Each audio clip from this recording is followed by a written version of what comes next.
British War Office, but she didn't give up.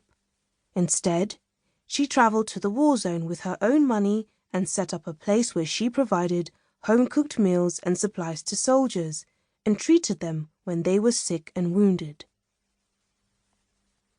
Mary is now remembered for her bravery and medical knowledge while caring for British soldiers during the Crimean War. Did you know? A statue of Mary was erected outside St. Thomas Hospital in London in 2016. Mary's beginnings. Mary spent the first few years of her life in Kingston on the island of Jamaica. Jamaica is part of a group of islands known as the West Indies in the Caribbean Sea. They are found between the United States and South America. Mary's mother was a doctress, and her father, James Grant, was an officer in the British Army. Mary was always very proud of both of her parents and her mixed heritage. She got her passion for medicine from her mother and her sense of adventure from her father. Those two qualities set Mary on a path that would see her travel to many different places and touch many people's lives. At the time of Mary's birth, Jamaica was one of the world's leading exporters of sugar, which was shipped out of Kingston to the rest of the British Empire. Black people were not native to Jamaica. They were brought in by the British from Africa to work as slaves on sugar plantations. When Mary was young, most Jamaicans worked as slaves for their British masters.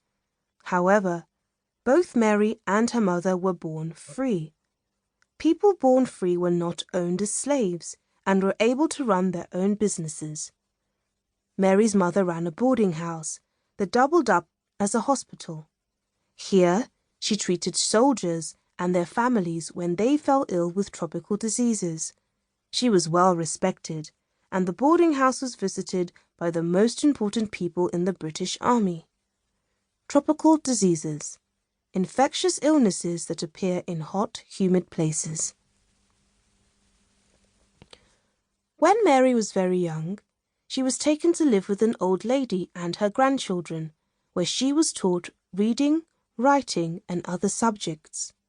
Mary still visited her mother often and watched in awe as she mixed herbal medicines and treated patients. Seeing that her daughter was keen to learn about medicine, Mary's mother started to pass her doctress knowledge down. Mary practiced at every opportunity, starting at first with her dolls. Did you know?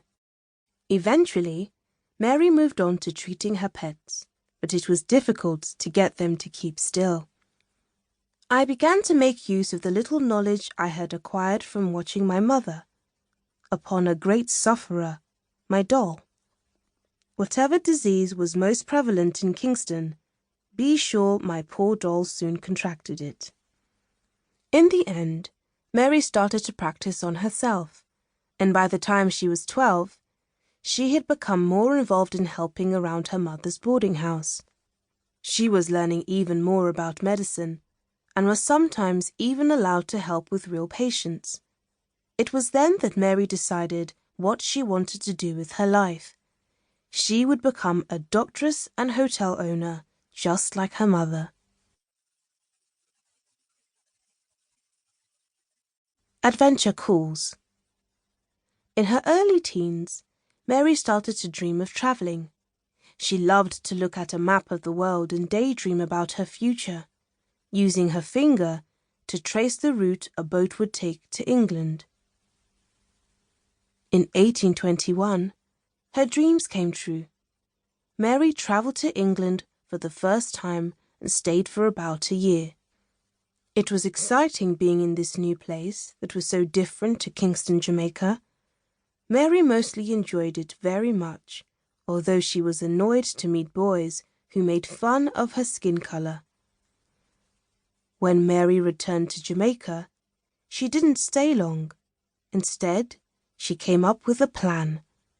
She gathered large amounts of jams and pickles to sell in England, so that she could stay longer and support herself.